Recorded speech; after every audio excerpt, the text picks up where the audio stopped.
de normas peruanas. En este caso vamos a presentar un caso en particular en donde va a intervenir una sentencia clave que fue emitida por el Tribunal Constitucional impugnando algunos artículos de la ley de la carrera judicial. El día de hoy vamos a dar un análisis de por qué el Tribunal Constitucional declaró estos artículos inconstitucionales que contravenían la Carta Magna, que en este caso sería la Constitución Política del Perú, ¿no?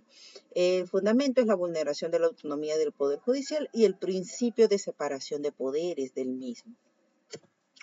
Dentro del contexto, podemos mencionar que en el año 2009, el Colegio de Abogados del Callao interpuso una demanda de inconstitucionalidad ante el Tribunal Constitucional contra la Ley 29.27.7, que regulaba el ingreso, evaluación, permanencia y sanción de los jueces. Los demandantes argumentaron que varias disposiciones otorgaban al anteriormente conocido como el Consejo Nacional de la Magistratura, pero que en la actualidad es conocido como la Junta Nacional de Justicia, otorgaba facultades que comprometían la independencia judicial y la autonomía del Poder Judicial, principios fundamentales que están estipulados en la Constitución Política del Perú. Vamos a hablar respecto al positivismo excluyente de Kelsen. ¿Qué nos refiere Kelsen? Básicamente Kelsen dentro de su teoría refiere a que se centra netamente al formalismo de la norma como tal, prácticamente aplicando un método literal de lo que dice la norma. El enfoque kelseniano del Tribunal Constitucional se debió limitar a su análisis a la coherencia formal entre la ley del 29.27.7 y la Constitución, como lo decía en este caso el positivismo excluyente de Kelsen, ¿cierto? El análisis del Tribunal Constitucional se basó netamente yendo un poquito más allá que simplemente basarse al formalismo como tal de la norma. En conclusión, la sentencia fue un poco más allá, como lo habíamos mencionado, de la literalidad de basarse solo en la norma formal o a la norma escrita como tal, ¿no? Que en este caso sería la norma de la ley 29.277 y la Constitución Política del Perú, destacando que las disposiciones afectaban la autonomía judicial y el principio esencial del Estado de Derecho.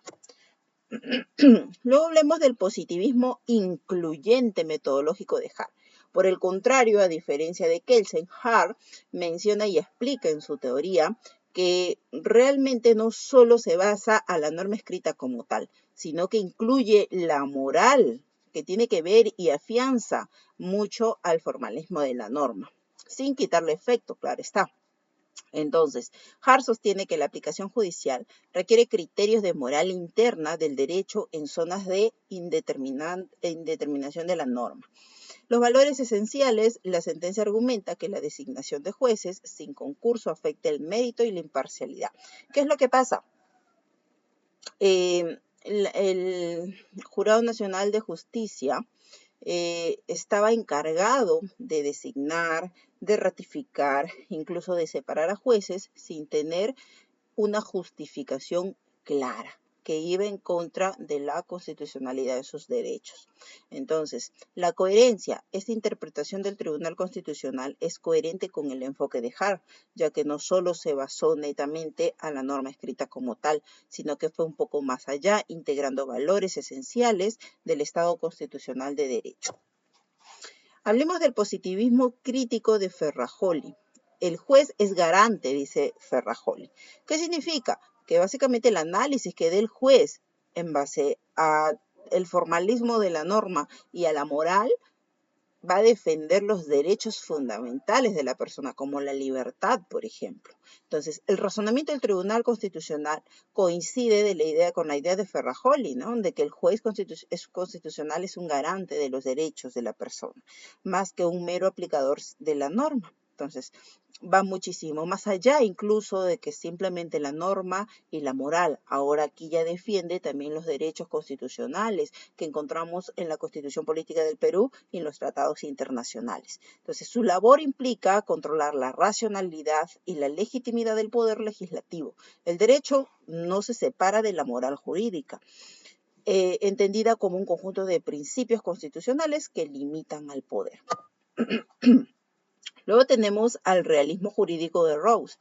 en donde habla de la eficacia social. Básicamente, en sus teorías, analiza el comportamiento y la manifestación de los jueces en base a la norma, ¿no? En cuál es su análisis, en cómo lo interpreta de manera moral también.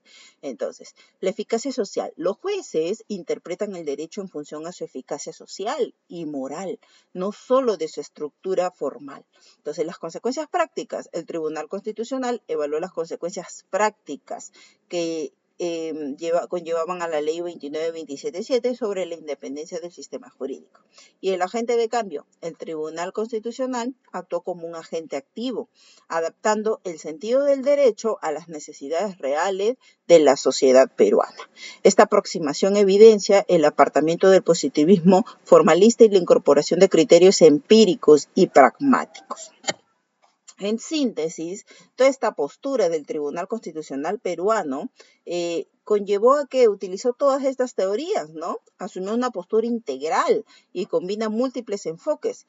Incluyó el enfoque de la moral pública, por ejemplo, el positivismo incluyente, el realismo jurídico, la efectividad social, qué efecto tuvo esta decisión ante la sociedad, ¿no? Y el garantismo, la defensa de los derechos constitucionales y los derechos fundamentales de las personas. La sentencia reafirma que la Constitución es un marco moral y político, no solo es un marco formal, no solo es una norma escrita como tal, ya que esta orienta a la validez y a la legitimidad del ordenamiento jurídico. Conclusiones clave. La evolución interpretativa. Podemos apreciar dentro de todo este análisis que el derecho va evolucionando y que su enfoque y su análisis, que va de la mano con el enfoque puramente normativo de Kelsen, a una visión más compleja que incorpora habilidades sociales. En segundo punto, la aplicación estricta del procedimiento resulta insuficiente para resolver conflictos, todos los derechos y principios fundamentales de solo nos podríamos basar al análisis de una norma escrita, sino que podemos incluirle la moral, la defensa de los derechos fundamentales. Y el marco constitucional, que en el caso peruano demuestra la necesidad del derecho que no se desligue de la moral pública ni de la efectividad social. ¿Qué efecto va a conllevar cada una de las decisiones que tomen los jueces? Recomendaciones.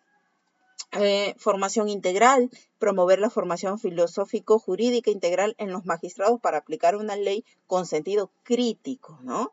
Con esa potestad de poder analizar utilizando la moral y la ética. La revisión periódica, establecer mecanismos constitucionales de revisión periódica de las leyes que afecten los derechos fundamentales, ¿no? Y reforzar la autonomía del Poder Judicial, del Ministerio Público y de esta manera evitando interferencias políticas de designaciones. Básicamente toda esta información ha sido recopilada de Ferrajoli en el año 1995 de su teoría Derecho y la Razón, teoría del garantismo penal de Hart en 1961, el concepto del derecho. Muchísimas gracias.